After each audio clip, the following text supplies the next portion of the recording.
I used to think that if I loved my child deeply enough, one day he'd understand gratitude.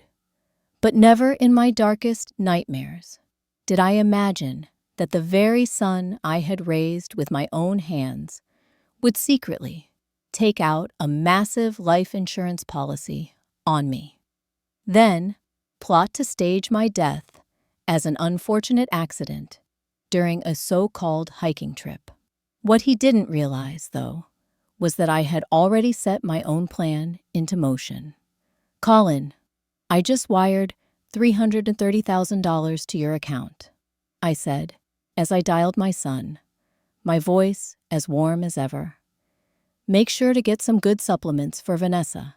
Take care of her and the baby, okay?" Colin chuckled immediately, his tone light and effortless, playing the role of a devoted husband and grateful son, as he always did. "Of course, Mom. I'm going to be a dad now. You better believe I'll take good care of Vanessa and our little bundle of joy." I was about to say something more, to hold on to that moment just a little longer, when he abruptly cut me off. "All right, Mom. Gotta run. Got some things going on here." Not even a simple thank you. I swallowed the flicker of disappointment and forced a soft response. "Okay then. Love you, sweetheart." But just as I was about to end the call, I heard the words that would echo in my mind forever. Finally, the old woman sent the money. My heart dropped. The voice wasn't Colin's. It was Vanessa's. I froze, holding my breath, clinging to a desperate hope that Colin might say something, anything, to defend me, even a half-hearted word. But I couldn't have been more wrong.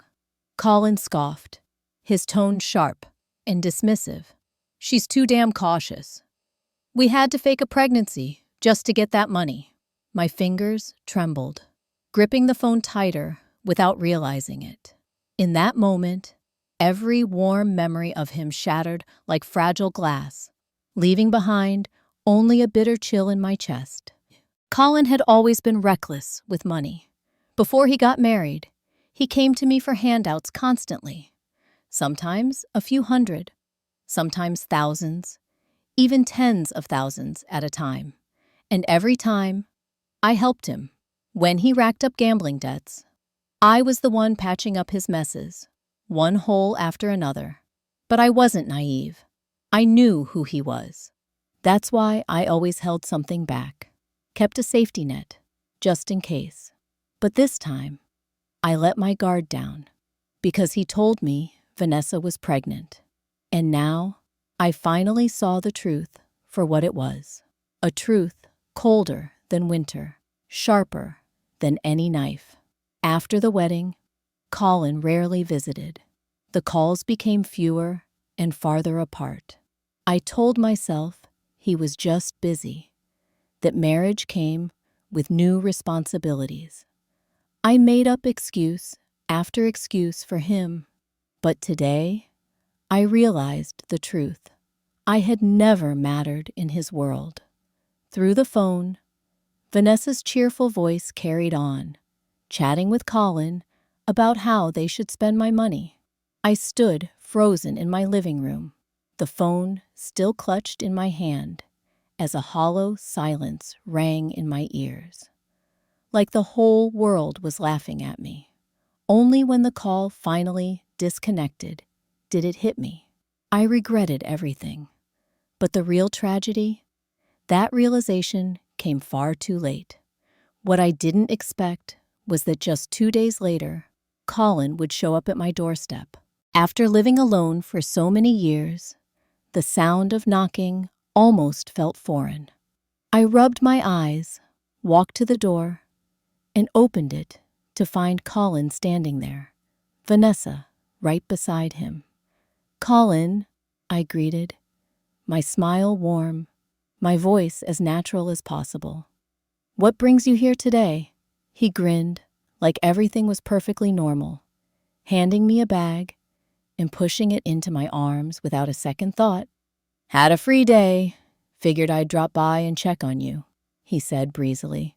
Brought you some supplements too. Thought you could use a little boost to stay healthy. Vanessa quickly chimed in, flashing that perfectly polished, rehearsed smile. Helen, you have no idea. Colin talks about you all the time at home. He's just been so swamped with work. He hasn't had the chance to visit.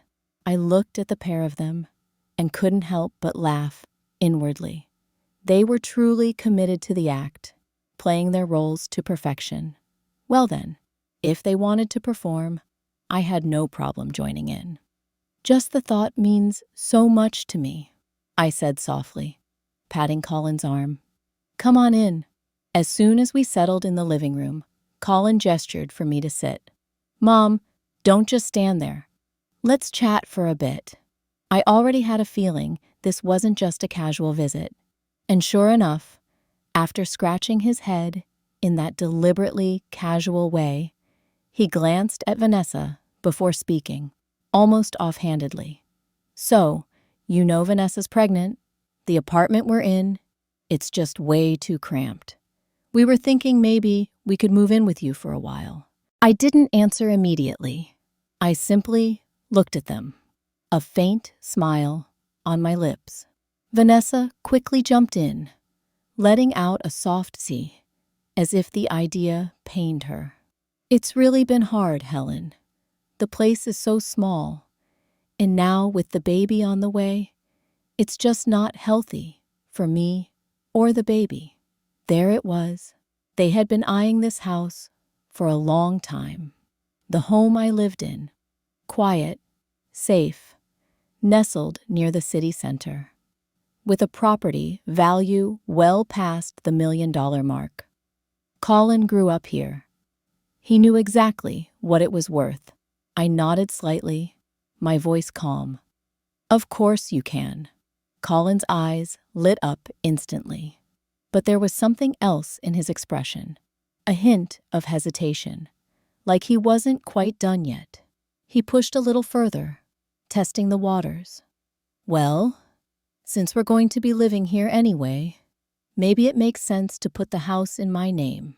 That way, I can handle the property taxes, the maintenance, take it off your plate.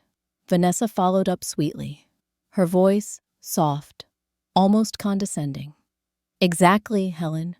We're family, right? You've done enough.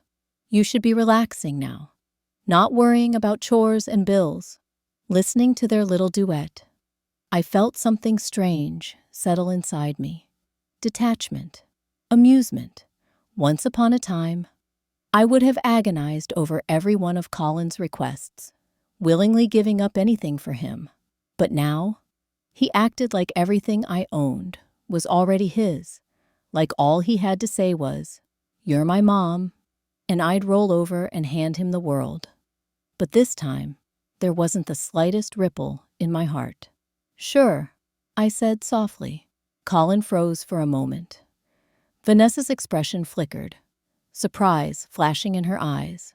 They hadn't expected it to be this easy. I simply pressed my lips together, still smiling as I looked at them. Go on then. Keep playing your little show. I'm curious to see just how far you think you can take it. I happened to notice Colin's laptop left open on the couch while I was tidying up the living room. For a brief moment, my heart skipped a beat as I glanced at the screen. It wasn't intentional, but what I saw froze me in place. The browser window displayed unsettling search terms. How to take out a high-value life insurance policy for an elderly family member. Common methods of disappearing without protection, and how to change a trust fund beneficiary after death. I couldn't stop myself from reading a few more lines, and a cold shiver ran down my spine. It became clear in that instant that my life had been reduced to a mere financial transaction, just a payout waiting to happen.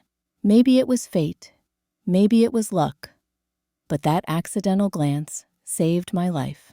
Without thinking twice, I grabbed my coat and headed straight to the insurance office. At the reception desk, I tried to remain calm. Hi, I'd like to check if anyone has taken out a policy under my name. After a few moments of typing, the employee confirmed, Yes, Miss Dawson. There is a high-value life insurance policy registered under your name. It's actually one of our most expensive plans. My hand shook as I took the document, knowing exactly what Colin and Vanessa were planning. To them, I wasn't family. I was just a target, a potential payout. When I got home, they were on the couch, acting as though nothing was wrong. Colin greeted me with his usual fake warmth, reaching for my bag. Hey, Mom, you must be exhausted from your day. I kept my face neutral as I sat down, barely containing my anger. What's all this about? I asked. Colin pretended to be casual. We were thinking maybe we could take you out to the National Forest tomorrow. Get some fresh air, go for a hike. Vanessa jumped in, acting all apologetic, putting a hand on my back. I've been moody lately, snapping at you for no reason. I'm really sorry, Helen. I thought this might be a good way to reset, spend some peaceful time together. I almost laughed at their act. If I hadn't already figured out their plan, I might have believed their little show of affection. But instead, I simply smiled and nodded. Sure, sounds nice. I'll go. They looked momentarily surprised by how easily I agreed. Vanessa quickly recovered and ushered me to my room to pack. Great, you better go start packing. We're leaving early. I didn't reply. I went to my room, locked the door, and sat down on the bed, my hands slowly curling into fists. I knew exactly what they were planning, but what they didn't know was that I had been planning for this long before they did. Tomorrow wouldn't go the way they thought. The next day, we set off early. I sat quietly in the passenger seat of Colin's car, watching the landscape change as we left the city behind. As we drove farther, I felt strangely calm, almost eerily so. They had chosen a remote park on the outskirts of town, an area known for mysterious disappearances and accidents. Colin knew exactly what he was doing when he picked this place, and so did I. We're here, Colin said, pulling up to the base of the mountain. As I stepped out, a chill ran down my spine. Vanessa immediately linked her arm with mine, overly cheerful. Helen, what are you spacing out for? Come on, let's not kill the mood. I smiled back, playing along. Of course. We're here to relax today, right? We started hiking up a steep trail, climbing higher and higher as the sun began to set, painting the sky with shades of crimson. When we stopped near a scenic overlook, just a few steps from the summit, Colin pointed to a large rock. Mom, sit down. Take a breather. He handed me a drink from his backpack, claiming it was an electrolyte drink to help me recharge. I took the bottle with a nod, pretending to drink, but never swallowing a drop. As I lowered it, I caught a quick glance exchanged between Colin and Vanessa, and the smug curl of their lips told me everything I needed to know. I pulled 2 energy bars from my bag and offered them one. You two should eat something too. It's been a long climb. They eagerly tore into the wrappers, not noticing the faint tear marks I had carefully concealed. I sat down calmly, pretending to rest, then suddenly went limp and collapsed to the ground just as planned. Vanessa's delighted laugh rang out. She actually drank it. That was way too easy. Colin's voice followed, colder than I had ever heard it. Sorry, Mom, but I really need that insurance money. I felt them start to drag me, likely aiming for a remote spot where my body would be hard to find. But I had already counted the seconds in my head. Then, 2 loud crashes echoed behind me. I opened my eyes slowly, brushing the dirt off my clothes as I stood. They were both lying unconscious on the ground. You see, I hadn't drunk the drink. I had only pretended to. The real trick was in the energy bars, which I had laced with sedatives I had quietly stolen from their stash in the house over the past few days.